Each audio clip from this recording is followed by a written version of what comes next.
Assalomu alaykum, hurmatli yurtdoshlar. Bugun xudo xolasa 11-fevral, hammaga xayrli kun.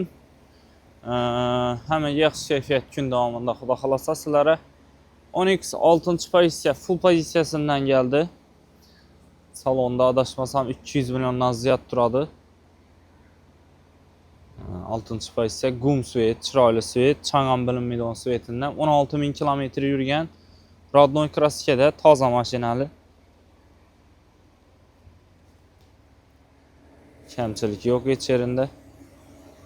Mo'ysha bo'lib, ximchiska bo'lib, akkuratni bo'lib turibdi. İçlari podogrev sideniya, multirullari bor. 2024-yil mashin.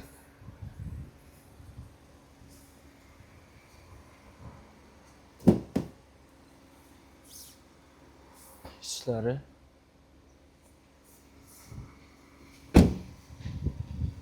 benzinde yurgan, benzinde azramina 16.000 kilometr yurgan. Bahası 175 milyon so'm, eldindan 24 milyon so'm pul berasida, oylik to'lov 4 milyon 800 ming so'mdan 5 yil muddatga chiqadi.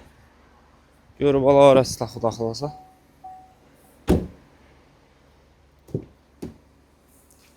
Salonda 217 mi 220 milyon mu shundan bo'lishi kerak. Bizdan yana 175 milyon so'm aksiyazlar bo'ladi. Toza mashin. 24 milyon plus оформление, notarius gay xarajatlari bor. Oylik to'lov 4 milyon 800 ming so'mdan chiqadi. Kraska yo'q mashinada, hech yerinde. Toza mashinali. Haydab ko'rib olaverasizlar. Qo'shko'pir avtomarketda sotuvda turadi.